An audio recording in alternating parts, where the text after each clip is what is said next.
Bonjour à tous, aujourd'hui on va parler organisation familiale. C'était le thème de notre dernière conférence avec l'association Parents Presque Bienveillants et on se disait que pour les personnes qui n'avaient pas pu être présentes, ça pouvait être sympa de faire des vidéos autour des 3 thèmes récurrents qui tournent autour de l'organisation familiale. Alors déjà, pourquoi l'organisation familiale? C'est vrai que ça peut faire un peu militaire de tout organiser, de tout prévoir, mais on s'est rendu compte qu'à force de tout faire soi-même, de pas déléguer, d'avoir cette charge mentale à toujours penser à tout, de culpabiliser, à prendre du temps d'abord pour soi plutôt que pour les autres, et bien souvent on était désorganisé, on s'était un peu traîné, on remettait au lendemain et on culpabilisait et du coup on était de plus en plus fatigué. Donc en fait, ce côté qui peut être assez militaire et strict, finalement, une fois que c'est rodé, devient assez naturel, devient un réflexe et ça permet de se dégager du temps sans culpabiliser. Pour soi, d'accord? Donc là, je pense par exemple aux mères de famille, mais aussi pour les conjoints et aussi pour les enfants. Donc on va aborder les 3 thèmes différents dans différentes situations, dans différentes vidéos, pardon. Donc la première vidéo sera tournée surtout autour des repas. Des repas, pourquoi? Parce que ça arrive 3 fois par jour. Il y a ceux et celles qui le midi ne rentrent pas et les enfants vont à la cantine, mais quand même, en général, il y a le petit déjeuner, le dîner et pour les autres, en plus, le déjeuner du midi. Donc, comment on peut organiser les repas de manière à gagner du temps? C'est la question que je me suis posée particulièrement quand j'ai accompagné des personnes qui détestaient cuisiner, qui n'avaient pas le temps de cuisiner, qui n'avaient pas forcément d'ailleurs des enfants et qui du coup allaient à la facilité. Et la facilité, c'est quoi?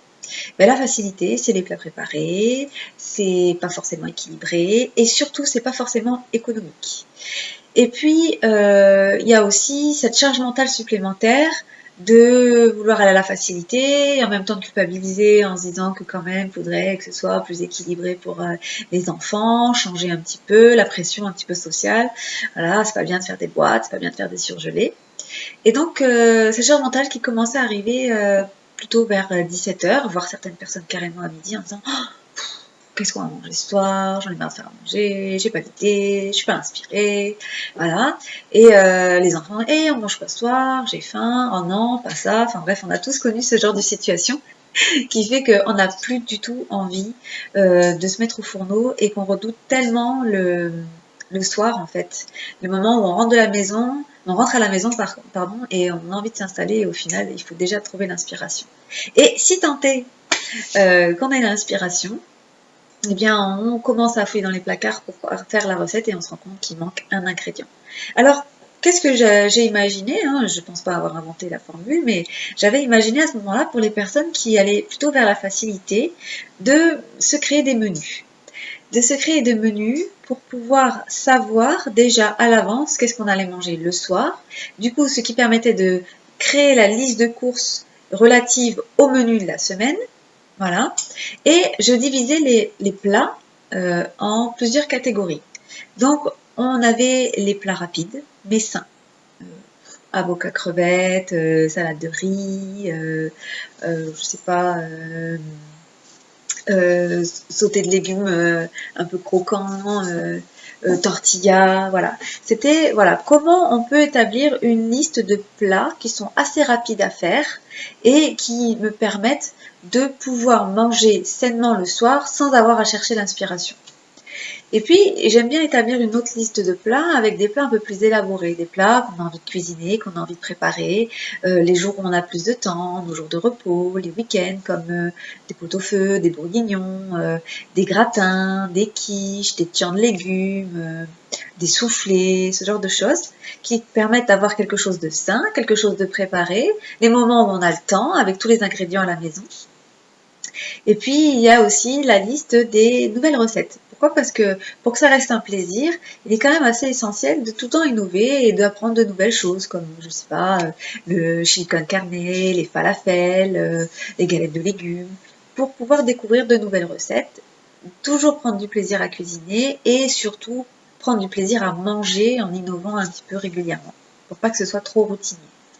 Donc, en partant de ces de ces listes de recettes. Et il y en a une quatrième, d'ailleurs j'ai oublié, un peu junk food, qui peut être si possible fait maison. Donc là on ajoute les pizzas, les burgers, les croque-monsieur, la tartiflette, la raclette, les faritas, encore que avec des avocats, des tomates, des poivrons, ça passe très bien.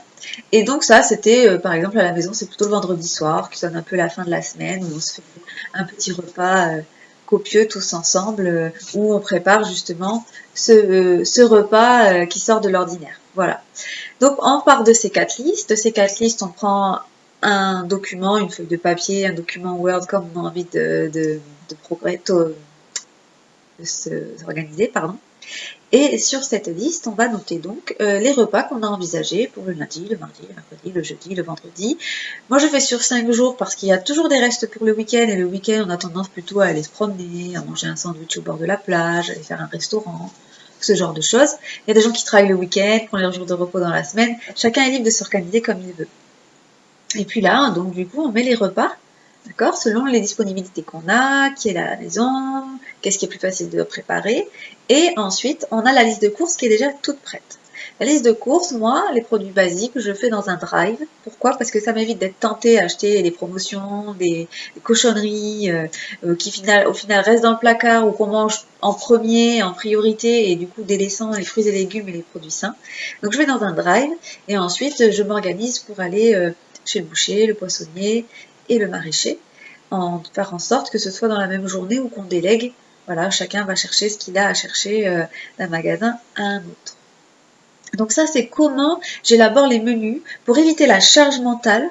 Voilà, tous les jours de dire qu'est-ce que je vais manger, j'ai pas envie, bon bah tant pis j'ouvre une boîte, bah, on appelle, on se fait livrer une pizza. Voilà, c'est pour éviter ça.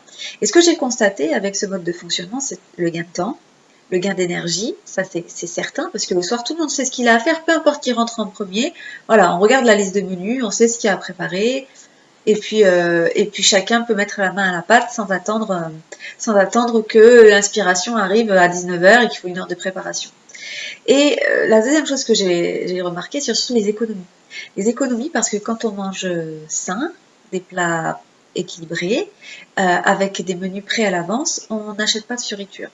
On n'achète pas trop de pain de mie, trop de fromage, on achète juste ce qu'il faut. Il y a toujours ce qu'il faut dans les placards, c'est pas en surabondance, c'est toujours équilibré et du coup ben, c'est beaucoup plus facile de faire des économies qu'en allant régulièrement au supermarché, en se laissant tenter, en cherchant l'inspiration au fur et à mesure des rayons. Gain de temps, gain d'argent et surtout gain d'énergie mentale justement à préparer ces repas. Ensuite, la préparation des repas, il y a plusieurs écoles. Il y a l'école qui, comme moi, prépare au jour le jour, parce qu'on est 2 à préparer les repas, et celui qui rentre en premier va préparer le repas, et la liste des repas est faite en fonction de ce que chacun sait faire, évidemment.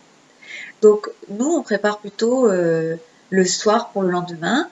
Mais si je sais, par exemple, que ce soir, je vais faire un poulet rôti et des légumes grillés, eh ben, je vais déjà lancer la cuisson du poulet le matin et pendant que les enfants sont à la douche au petit déjeuner et les légumes, les faire cuire le repas du midi pour le soir. On va s'organiser toujours de façon à ce que finalement, un plat peut être préparé en plusieurs étapes. Donc, on va s'organiser pour que, comme je sais le soir ce que je vais manger, et bien évidemment, dès le matin à 9h, je peux commencer déjà à anticiper quelques étapes de préparation si possible. Donc ça, c'est ma manière de fonctionner. Il y a une autre manière de fonctionner qui s'appelle le batch cooking, batch B-A-T-C-H cooking, qui veut dire en lot, cuisiner en lot. Et ça, c'est comment utiliser 3 heures d'une journée de repos, hein, près 3 heures, le dimanche pour certaines personnes, d'autres ce sera un lundi ou peu importe, et comment je prépare tous mes plats à l'avance. Et il y a les plats qui pourront être conservés au frigo 3-4 jours, et puis il y a les plats qui pourront être congelés. Par exemple, un poulet curry coco qui pourra être préparé et congelé. Il n'y aura plus le soir qu'à faire cuire le riz et décongeler le poulet. Pareil pour des tartes, des quiches, des gratins, des lasagnes, on peut très largement les cuisiner et ensuite les congeler ou les garder au frais 2-3 jours. Alors on va me dire oui, mais ça fait beaucoup de temps, on passe la journée. Ben non, en fait, parce que le four est déjà préchauffé, parce qu'on est déjà en position, on n'a pas à sortir le matériel, il est déjà là. On réutilise la casserole s'il y en a une sauce tomate, on fait un gros lot de sauce tomate, comme ça on peut diviser en plusieurs plats. En fait, on gagne du temps. On gagne beaucoup de temps et comme c'est un moment privilégié autour de la cuisine, on avait parlé aussi des nouvelles recettes, souvent c'est quelque chose qui devient familial aussi. Tout le monde met la main à la pâte, cuisine un petit peu, découvre de nouvelles saveurs. Ça peut devenir une activité, surtout avec les enfants ou les ados, qui adorent ça, qui adorent cuisiner vraiment. Moi, ce que je vais faire plutôt, c'est les pâtisseries, parce que j'adore faire des pâtisseries, et que pour les petits déjeuners des enfants, j'aime pas trop acheter des produits industriels qui sont pleins de sucre, pleins de gras, qui leur créent des hypoglycémies et qui saturent leur concentration. Donc on va faire le mercredi après-midi avec ma fille un moelleux aux bananes, des muffins aux framboises, un gâteau au chocolat, voilà ce genre de choses, des madeleines, qu'est-ce qu'on fait encore, un cake au citron, elle adore ça. Et puis après on découpe en parts, alors les individuels, les cookies aussi, la pâte à cookies elle se congèle très très bien, ou alors cuit, il se conserve très bien dans une boîte en métal. Donc on fait cuire tout ça. Et ensuite, on divise en parts et on congèle en parts. Et ensuite, il ne reste plus qu'à sortir du congélateur. C'est sûr que le plus rapide, c'est au micro-ondes. 10 secondes, la part de gâteau ou le muffin, il est décongelé, il est tout chaud. Il est comme s'il sortait du four. On fait aussi beaucoup de gaufres, voilà, des gaufres qu'on met après au congélateur et chaque gaufre est décongelée le matin. Et l'avantage, c'est que ma fille ayant des intolérances alimentaires, je maîtrise les ingrédients qu'il y a à l'intérieur. J'utilise de l'avoine, j'utilise des huiles végétales plutôt que du beurre. Voilà, j'enlève le sucre blanc et je préfère rajouter du sucre complet, par exemple. Donc on maîtrise, c'est beaucoup moins cher qu'un paquet de Prince à 2,20 €, que des brioches à 3 € le paquet, il n'y en a que 10 qui sont pleins de conservateurs. Et c'est une activité avec les enfants qu'ils adorent. Qu'est-ce qu'on fait cette semaine? Bon, on va faire des cannelés. Bon, bah, on fait aussi beaucoup de pâte à crêpes ou pâte à pancakes.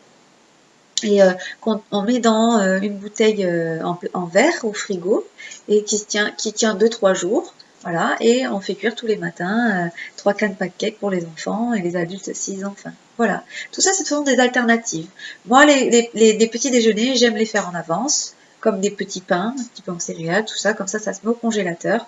Voilà, ça, j'aime bien faire en avance pour que les enfants, tous les matins, ils aient quelque chose de frais, ou pour aller à l'école, ils aient quelque chose de frais. Voilà. Ensuite, pour les repas, je préfère organiser au jour le jour. Ensuite, il y a ceux qui font les courses à la semaine, il y a les gens qui font les courses au mois. Ça aussi, hein, il y a des pour et des contre. Les courses à la semaine, ben, ça, si on va dans un magasin, ça soumet encore et encore à la tentation d'acheter plus de biscuits, des bonbons, du chocolat, ou des gâteaux apéritifs, de la charcuterie, toutes ces choses. Et en même temps, les faire au mois, ça peut aussi occasionner une rupture de stock en légumes en fin de mois. On les a tous mangés la quinzaine première, puis après à la fin on n'a plus de fruits, on n'a plus de légumes, et puis du coup on va aller plutôt à la facilité avec des gâteaux ou du pain, ce genre de choses. Voilà.